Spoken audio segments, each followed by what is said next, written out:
Hello, everyone, and welcome to my channel.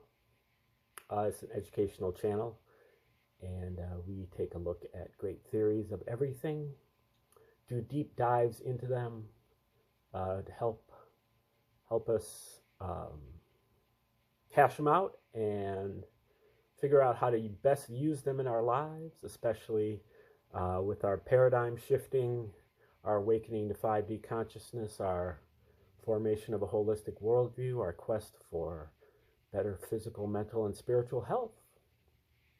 And today is our 57th video that we've done on Daniel Ingram and his book called Mastering the Core Teachings of the Buddha.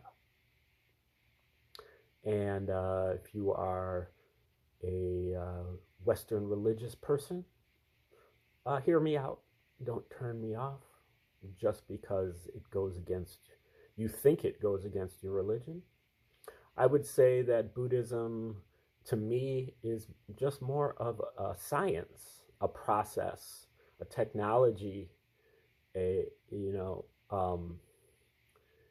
is a process of meditation. If you think that's evil, I don't know what to tell you. But it's really just sitting there, standing there, walking there, lying there, and observing your reality. And there's really two kinds of Buddhist meditation here presented in this book. Concentration meditation, where you're meditating upon an object, and insight meditation, where you are investigating your mental and physical sensations for the three characteristics, which are impermanence, dissatisfactoriness or suffering, and no self, or it's not you. Your sense impressions, your mental impressions are not you. They are not satisfactory, and they are not permanent. And as you investigate further, you move into and out of different stages of consciousness or states of consciousness. And he describes these and maps them out. Dr. Ingram has spent a lot of time in monasteries throughout the Far East and in the West, and has dug into the ancient wisdom, along with countless thousands of hours of, I won't say countless thousands, but just thousands of hours of meditation. And we're about to start chapter 35 of this book that's called How the Maps Help. Now that I have presented the maps of the progress of insight and of the Vipassana jhanas, I will reiterate a bit about how they help and why I went to all that trouble. I will try to do this in chronological sequence and tie it in with what has been said in part one, which I presented, a month ago or more. The maps tell you clearly what you are looking for and explain precisely why you are looking for it, how that insight helps, and how that insight provides the ground for what follows. The same thing could be said of the concentration state maps. If the stages of insight didn't tend to bring up all sorts of unusual raptures and produce such a wide range of potentially destabilizing emotional side effects, there would not be so much need for the maps. You could simply tell people to increase their perceptual abilities until they awakened, and they would likely have few difficulties in doing so by properly applying the techniques. However, the insight stages do tend to cause these sorts of effects, so the maps are very useful for keeping people on track in the face of them. Remember the chapter called The 7 Factors of Awakening, when I mentioned that the first factor was mindfulness, and that this was really good for sorting out what is mind and what is body, and when each is and isn't there. That is because the first insight you are looking for, the one that allows you to see more deeply, is stage 1, mind and body. Get it? This stuff is not random or arbitrary. It is all clearly laid out in a way that helps and fits with reality. In other words, the order is significant and worth respecting. Remember how I said that in that chapter that we should try to experience the intentions that precede actions and thoughts, as well as the mental impression or consciousness that follows all sensations. That is the key understanding in stage 2, cause and effect. Thus, mindfulness is the first factor of awakening because it leads directly to the first 2 classic insights into the truth of what's going on. If you want insight into something, then look precisely into that aspect of things is the best way to acquire. Then looking precisely into that aspect of things is the best way to acquire that insight. Once we have directly experienced these 2 insights, then the 3 characteristics begin to become obvious in stage 3, which is exactly why the next factor of awakening is called investigation of the truth, i.e., the 3 characteristics. The 7 factors of awakening and the insight maps tell you exactly what you are trying to understand and why. You will not be able to directly understand the 3 characteristics without first being able to distinguish what is mind and what is body, and the relationships between them. Without understanding the 3 characteristics, regardless of what you call them, you will not be able to advance. The Buddha laid it all out step by step. While this may seem unromantic, unpoetic, uncreative, and even dry, it is also extremely practical and without a doubt the clearest presentation of exactly how to wake up that I have ever presented in any spiritual system, that I have ever seen presented in any spiritual system. Just so my biases are made perfectly clear. In short, these maps and techniques can be profoundly empowering. Once the 3 characteristics become clear, the mind naturally speeds up and becomes more powerful. This is because it finally begins to draw on its tremendous power to see things directly and investigate without processing them through thought. Anyone who has driven a car, played a video game, or done just about anything else knows that you just do it. But if you try to think about every little thing you are doing, the action would be impossible. This increase in mental power due to non-conceptual and direct experience is related to the 3rd factor of awakening, energy. Energy may now even be blazing up and down the spinal cord. The mind gets bright and alert, and soon energy is flowing naturally as we begin to enter the early part of stage 4, arising and passing away. Remember how this correlates with the 2nd shamatha jhana, where applied and sustained attention or effort are no longer needed? They just happen on their own to a large extent, and energy is naturally present. Thus, it all ties together. The next factor of awakening is joy or rapture, which comes to predominate in the 2nd vipassana jhana and the arising and passing away, just as it does in the 2nd shamatha jhana. Thus, all the important advice about rapture given earlier applies to the insight maps in part 4. We are generally advised to avoid becoming a rapture or kundalini junkie in this stage. Although I suppose that if this is your primary reason for meditating, it is certainly your right to do so. Just be wary of the inevitable crash. During the mature arising and passing away, as well as in dissolution, stage 5, tranquility becomes important and more pronounced. but then becomes too strong in late dissolution. Thus, it becomes important to build the sixth factor of awakening, concentration, and developing concentration is an oft recommended strategy in the dark night. Finally, when the dark night really kicks in, as it will once we can again find our objects and stay with them, and the dark night is fear through observation. Dissolution is 5, and then fear 6 through 6, fear, misery, disgust, desire for deliverance, and reobservation. Then equanimity, 11, in the face of all experience becomes vital for progress, as stated in part 1. Thus, equanimity can arise and path can be attained. I think path is number 14,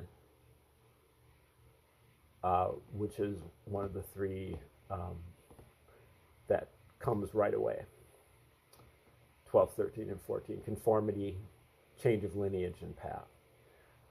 Right before fruition. Okay, as mentioned before, the maps fill in the seemingly huge, frustrating, and nebulous gap from doing something like sitting on a cushion paying attention to the sensations of your breath and finally awakening. The maps also tell you exactly what the common traps and temptations of each stage are. They warn people about not getting stuck in mind and body by solidifying it into a jhanic state, which it closely resembles. They provide comfort and explanation when things might get jerky, unpleasant, or even downright painful in stage 3, the 3 characteristics. They admonish people not to get too fascinated with how much of a mighty meditator they might feel like in stage 4, arising and passing away, and even to examine the sensations that make up the seemingly wondrous and tantalizing corruptions of insight, such as equanimity and rapture. They warn of the possibility of thinking that we are enlightened when going through that stage, as well as saying it is normal for wild and sometimes explosive experiences to occur. I spoke with a friend who basically wanted me to help him rationalize that his recent arising and passing away experiences occasionally allowed him to touch high equanimity. My advice was that a much more helpful form of inquiry would be to notice the sensations of fascination with this issue and notice the sensations of the rest of his sensate universe come and go moment to moment. If he couldn't manage this, he should be putting his time into trying to figure out how to get together enough money and vacation time to do another long retreat, and or how to increase his daily practice time and the thoroughness of his investigation. The maps clearly state that the process is not a particularly linear one, and that after the highs of the arising and passing away, there usually follow times of difficulty, when all the spectacular power of the mind and pleasure of meditation gained in the arising and passing away are likely to fade dramatically. They warn of the numerous difficulties that may be encountered in the dark night stages, as well as provide lots of information about how to deal with them. The most common mistake is failing to investigate the truth of sensations deemed undesirable or unpleasant. It is hard to get on more intimate terms with reality when we feel a bit too emotional, vulnerable, raw, open-hearted, or shaken. And so progress through the insight stages that make up the dark night is not always easy. What I do generally wish to avoid, while I do generally wish to avoid biting the hands that have fed me, I must say that not telling practitioners about this territory from the beginning to give them a heads up as to what might happen is so extremely irresponsible and negligent that I just want to spit and scream at those who perpetuate this warped culture of secrecy. While many teachers may not do so because they don't think many people will ever get this far, that in and of itself is a scary assumption that should cause some serious questioning of their teaching methods, techniques, and perhaps even motivations. Imagine that there is a medication called Damodol that is used to treat some form of suffering. Perhaps it's a pain medicine or an antidepressant. However, in a subset of patients, its long-term use is known to cause pronounced anxiety, paranoia, depression, apathy, micropsychotic episodes, a pervasive sense of primal frustration, pronounced lack of perspective on relationships, reduced libido, feelings of dissatisfaction with worldly affairs, and exacerbation of personality disorders, which I should have said in my best pharmaceutical company advertising voice. This might be accompanied by anxiety, paranoia, depression, apathy, micropsychotic episodes, and so on, all of which can lead to markedly reduced social and occupational functioning. Imagine that these side effects are known to persist sometimes months and even years after someone stops taking the medication, with occasional flare-ups and relapses, with the only effective treatment being to restart the meds, perhaps increase the dose, add supportive care and counseling, and hope that these side effects pass quickly with little damage. Now, imagine that you are living in the dark days of paternalistic medicine. I think we are still living in those days, but going on, during which doctors prescribe these practices without fully disclosing the potential side effects despite being fully aware of them. Yeah, well, maybe the advertiser's voice isn't really going to impart that, even when they do disclose it. I don't think they really talked about that most recent procedure that everybody had to take back like 4 years ago, but they didn't tell us any of those side effects. But moving on. The potential side effects despite being fully aware of them. Imagine that drug companies are not required to disclose known side effects, which they are not if it's emergency use authorization. This section is not aging well. But anyway, does anything in this scenario make you even a bit uncomfortable? I should hope so. Unfortunately, half the population doesn't feel even a bit uncomfortable by having to take a drug that has 1,200 some side effects, many of which are fatal, near fatal, or disabling, and they don't care. Let's say, for the sake of argument, that I am a fanatic who is blowing this way out of proportion.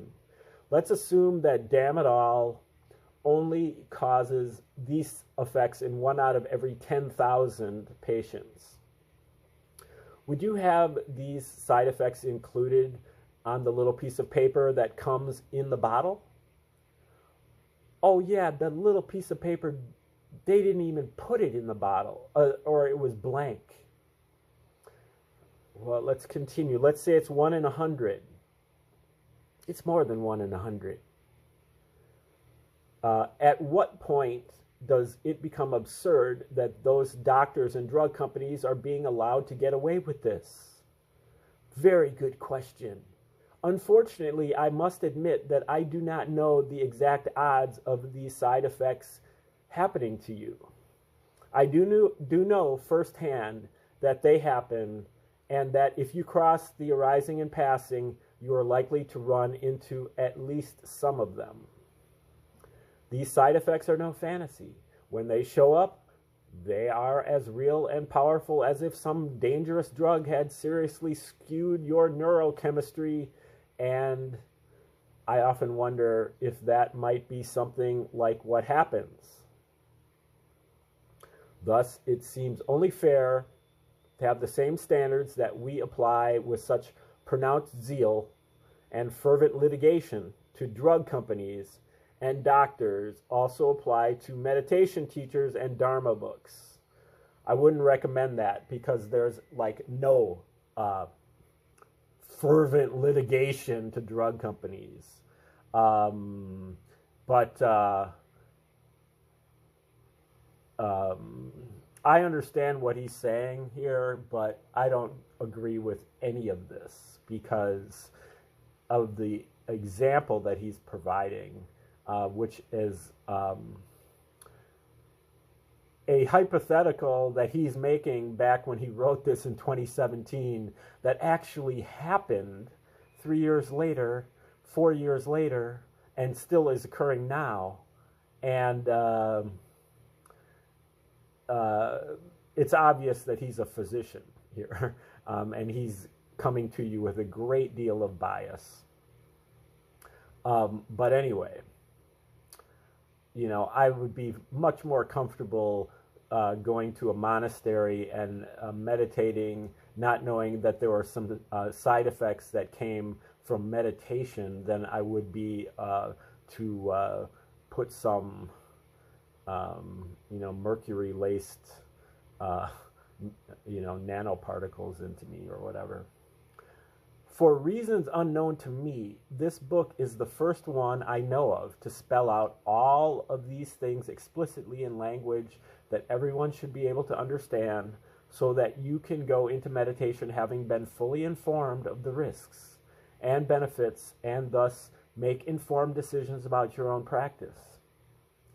In the spirit of professionalism, I call on others who promote the Dharma to immediately adopt a similarly high standard of open disclosure of risks, benefits, and alternatives for their own work. I agree, I agree with what he's saying, the main points, but just the hypothetical that he uses is not working for me. These maps point out that people might get stuck for a little while in equanimity if they do not investigate even the sensations that make up equanimity: peace, relief, space, ease, clarity, expectation, confidence, and so on. The models presented later also go into detail about what does and what does not actually happen at each stage of awakening, though this aspect of the maps is much more controversial than the maps of the progress of insight. Thus, the maps at their best inform the meditator in clear and systematic ways exactly what to do, what to look for, why, and exactly how not to screw up at each stage. They are no substitute for clear practice and investigation of the sensations that make up our experience, and they are poor aids for those who refuse to heed them and follow their advice. As I keep repeating, they can also be used as a basis for useless and even harmful competition between gung-ho meditators with insecurity issues and insufficient training in morality. It can and has been argued convincingly that we certainly don't need to know these maps at all if we practice well. Despite the dangers of competition and hyper-intellectualization, the maps still have tremendous value when used as they were intended to be used. Still, give a poor rice farmer basic Vipassana instructions and watch them practice well, gain insights, and run rings around some affluent intellectual Westerner with the maps who can't follow basic instructions and instead hyperanalyzes everything but the sensate phenomena they are supposed to be investigating. Just saying. One other very valid criticism of the maps, as I mentioned already, is that people are often very susceptible to suggestion, called scripting. Describing these stages can cause people to report having experienced something that resembles what the maps describe. Bill Hamilton's favorite example was that if you mentioned that some stages of meditation involved an itch in our elbow, there's no stage I know of that does, by the way, then suddenly everyone would start reporting lots of elbow itching. The part of the maps that deals with emotional side effects is notorious for causing this kind of mimicry. For example, it is basically impossible to sort out what is just fear and what is insight stage 6 fear, capital F fear, based upon the presence of fear alone, as fear is a very common emotion. The aspect of the maps that deals with unusual raptures, both physical and mental, is less suggestible and is a more reliable indicator of the stage of practice. However, the fundamental increases and shifts in perceptual thresholds are extremely hard to fake, particularly if you have access to a map that goes into the extensive details presented here. Shifts in perceptual thresholds are the most reliable markers on the path of insight, the gold standard by which these stages are defined. For example, if you recently saw very fine vibrations that changed frequency with the breath, then had a big zap through, spaced out for a while, now feel paranoid, and notice some relatively steady shamanic drumbeat-like pulse that quickly leads to chaotic, edgy vibrations with complex harmonics, that's very likely the insight stage of fear. Thus, increasing our perceptual thresholds in terms of speed, consistency, and inclusiveness should always be the focus of our insight practices. Skilled teachers who use and are very good with these maps will consider all three, that is, emotions, raptures, perceptual abilities, along with the patterns relating to these that have unfolded previously, and use these to arrive at an educated guess as to what is going on with the student. With years of experience, we may eventually get good at doing this for ourselves. I have found that my guesses about my own practice are usually more accurate after I have had a year or two to reflect on what occurred. I will tell some stories later about how some of the maps made a huge difference in my practice and how other maps caused trouble.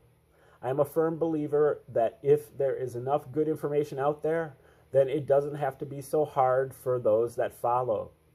Thus, I present these maps in the hope that they will help people to at least have some framework to understand the many and varied parts of the path.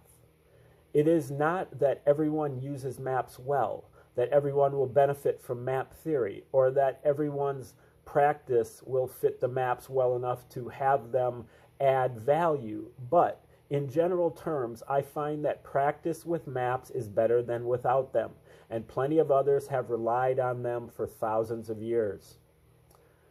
Further, as absurd as this may sound to some, the maps allow you to plan your spiritual path to some degree. True, there are ultimate points of view that would make this perspective seem quite ridiculous, but indulge me. A sample plan might be like this. Go on a 3-week retreat and really power the mindfulness and investigation all day long, consistently stretching your perceptual threshold and rate of investigation to its limits to maximize the chances of crossing the arising and passing away stage. It is not that hard to cross the arising and passing away even with imbalanced effort, so don't worry about it. Remember not to be freaked out by the strange raptures around the arising and passing away. Note, a 2 to 3 month retreat would give you a great shot at stream entry if you are ready to practice and able to follow simple instructions. So if you are at that level, go for it. Once you have crossed the arising and passing away stage, dark night stuff will come bubbling up soon enough. And the choice to deal with this on or off retreat will depend on how much time you can devote to retreats and how much intensity you can stand. My vote tends to be for retreat, if you can take the heat. But not everyone can the first time around, and not everyone can easily spare the time. On the other hand, that dark night might just be a cakewalk for you. Give it a go and find out. In the Mahasi Sayadaw tradition, they typically think that 2 to 3 months of diligent noting practice on intensive retreat is enough to get many people to stream entry. But perhaps you do not have the time or dedication to step to that level yet. Or perhaps you will beat the odds and just be with what is happening, settle in to your experience, and nail it. If you decide to deal with the dark night off retreat, realize that you will likely fall back, but keep practicing an hour or two each day. Do your very best to realize that any of the odd feelings that you may experience are probably just dark night side effects. Try to imitate normal life as best you can and avoid rash decisions such as sudden and difficult to reverse renunciation of things you will want later. Try to be good to people and do your very best to keep your stuff from bleeding onto those around you. Find ways to honor and deal with your stuff that don't involve projecting it out onto other people or making a mess of your life. If on retreat, or the next time you go on retreat, just keep practicing as consistently and accurately as you can, and avoid indulging in the content of your stuff at all costs. Put worldly concerns behind you for that period and investigate bare sensations with acceptance and courage. Practice equanimity regarding whatever arises, but be wary of indifference or apathy. This is not always as easy as it sounds, but for some it could be strangely easy nonetheless. Once the weight lifts, just keep sitting or walking or whatever with no sense of special effort, but keep up gentle, ordinary, and consistent attention to the open, flowing field of awareness with gentle emphasis on the 3 characteristics of the full field of experience, of space, and what is in it. After really getting into high equanimity, stream entry should arise soon enough. If it doesn't, repeat the above until it does.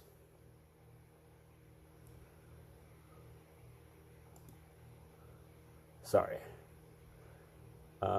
I don't know what's going on here. My, stop. Okay, let's see if I can go back here. I don't know what's going on. I'm losing control of my scrolling ability here. Okay, and we're right at the climax here, and we're running out of time as well. So, okay. From this point, you are in there, and progress of some kind is now inevitable. This first